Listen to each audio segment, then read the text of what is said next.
Question number 4 मध्ये हे दिलेलं आहे, find dy by dx at theta is equals to π/4 if x is equals to a cos theta y equals to b sin theta. म्हणजे आपल्याला काय सांगितलं, dy by dx काढायचं.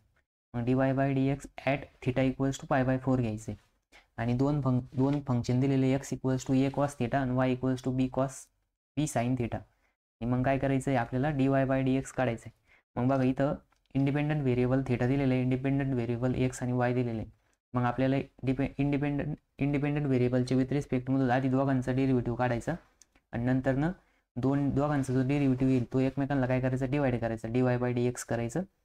आणि मग त्याच्यामधनं आपल्याला डी थिटा कट होईल आणि dy बाय dx भेटेल. ठीक आहे. मग बघा आता कसं सोल्युशन येईल. सोल्युशन बघा, तर इथं लिहायचं आपल्याला काय दिलेलं आहे, x दिलेला आहे a cos थिटा आणि y दिलेला आहे b sin थिटा.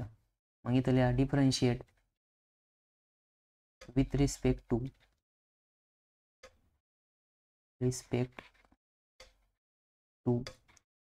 थिटा. कशाच्या रिस्पेक्टमध्ये डेरिव्हेटिव्ह काढायचा, थिटाच्या रिस्पेक्टमध्ये. ठीक आहे. म्हणून d by D theta of x is equals to d by D theta of a cos theta. आणि इथं काय येईल मग,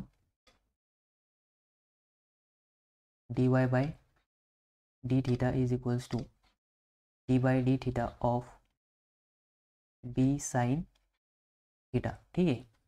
मग बघा आता आपल्याकडं काय येईल, इथं इकडच्या साईडला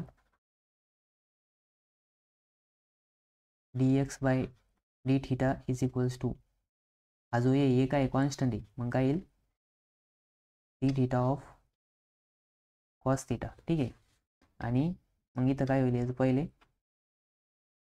dx by D theta is equals to, ये कॉन्स्टंट बाहेर तसंच, मग डेरिव्हेटिव्ह ऑफ कॉस थिटा. मग कॉस थिटाचा डेरिव्हेटिव्ह काय येतो, मायनस साईन थिटा. ब्रॅकेटमधल्या इथं मायनस साईन थिटा. मग काय होईल ते मायनस a साईन थिटा. ठीक आहे. मग dx बाय डी थिटा हे आलं आपलं इक्वेशन नंबर 1. हे कसं काय आलं, तर बघा इथं आपण फॉर्म्युला यूज केला. कोणता formula, d by D theta of cos theta equals to minus sine theta. ठीक आहे. हा काय केला आपण, फॉर्म्युला यूज केला. आता नेक्स्ट प्रॉब्लेम काढायचं आपल्याला इकडची साईड, थोडी इकडेच घेऊ. ठीक आहे.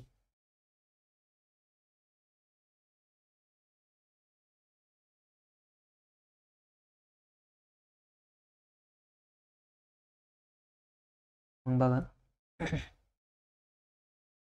इकडची साईड सॉल्व करायची आता. मग इथे येईल D Y by D theta is equals to, मग आता बी बाहेर येईल, B D by D theta of sine theta. मग साईन थिटाचा डेरिव्हेटिव्ह काय राहतो, B as it is cos theta. मग D Y by D theta किती आला, बी कॉस थिटा. ठीक आहे. Equation number 2. मग इथं कोणता फॉर्म्युला यूज केला आपण, इथं हा फॉर्म्युला यूज केला बघा, d by D theta of sine theta is equals to, हे फॉर्म्युला आहे तुमच्यासाठी, पेपरमध्ये असं नाही लिहिलं तरी चालतं, डायरेक्ट लिहिलं तरी चालेल. ठीक आहे. तर बघा मग इथं काय येईल, कॉस थिटा. मग आता इक्वेशन 1 आणि 2 काय करायची, एकमेकांना डिवाइड करायची. मग डिवाइड करताना बघा आता पुढच्या पेजवरती घेऊ. इक्वेशन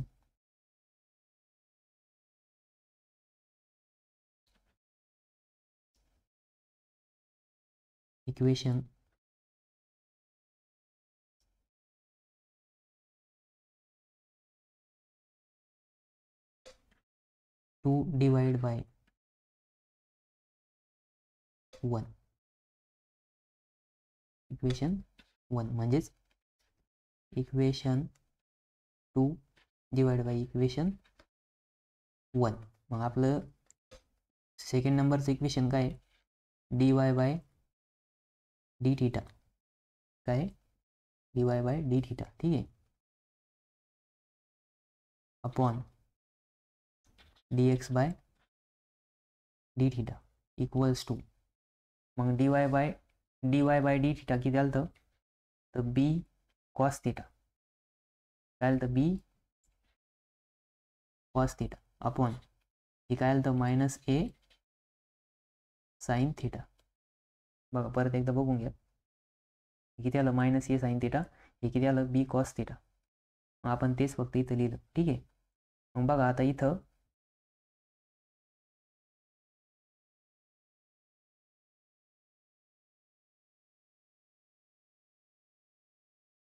आपण असं लिहू शकतो का, dy bye D theta into, आता बघा हा dx खाली राहणार इथं आणि हा जो थिटा आहे तो काय होईल वर जाईल, बरोबर, आणि इक्वल्स टू मध्ये तसंच राहील बी कॉस थिटा अपॉन, आता हे मायनस साईन आपण वर लिहू ए साईन थिटा, ठीक आहे. मग बघा आता इथं काय काय कट होईल, तर हा डी थिटा कट होईल, त्याच्यानंतर मग बाकी काही कट नाही होणार. मग आपलं काय येणार बघा आता,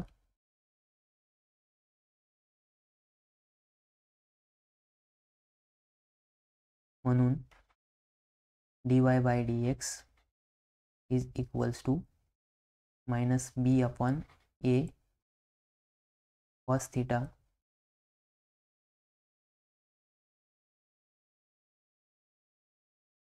थिटा अपॉन साईन थिटा. मग बघा हा जो cos theta upon sine theta याला आपण असं लिहू शकतो का, बघा आता एक फॉर्म्युला आहे आपल्याकडं, बेसिक फॉर्म्युला कोणता आहे तो, तर टॅन थिटा इक्वल्स टू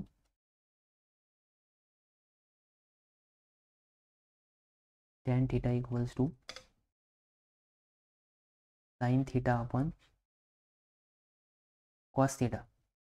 म्हणजे जर आपण याला 1 अपॉन टॅन थिटा जर केलं ते कसं येणार, cos theta upon sine theta येणार, ठीक आहे. मग बघा आपण आता तेच यूज करायचं इथं, लिहा मग इथं, म्हणून dy by dx equals to minus B upon A, इथं 1 अपॉन टॅन थिटा. मग बघा आता पुढं आपल्याला तिथं थिटाची व्हॅल्यू दिलेली, थिटा किती दिलेला आहे π/4. मग लिहा इथं dy by dx is equals to minus B upon A 1 upon tan of π/4. मग π/4 ची व्हॅल्यू किती राहते, तर π/4 ची व्हॅल्यू राहते बघा 1. मग काय लिहू शकतो आपण इथं minus B upon A into 1 upon 1 dy by dx, ठीक आहे.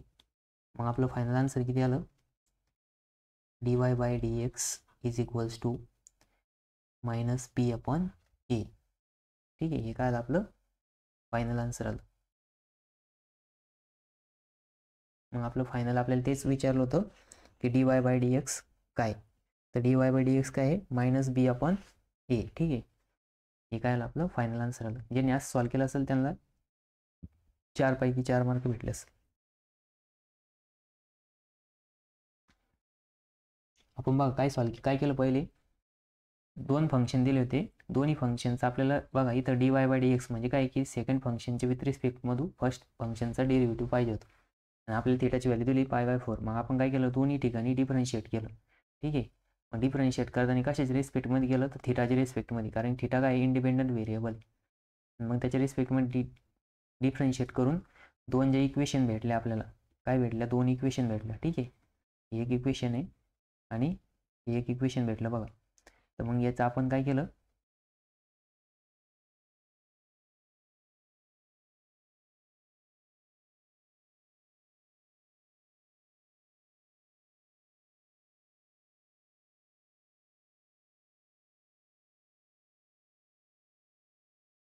मग 2 इक्वेशन भेटले, इक्वेशन नंबर 1 आणि इक्वेशन नंबर 2. मग याच्या रिस्पेक्टमध्ये आपण काय केलं, ते दोन इक्वेशनचं डिवायडेशन केलं. मग डिवायडेशन करून आपल्याला काय भेटलं, dy/dx. dy/dx किती आला, तर -b अपॉन a.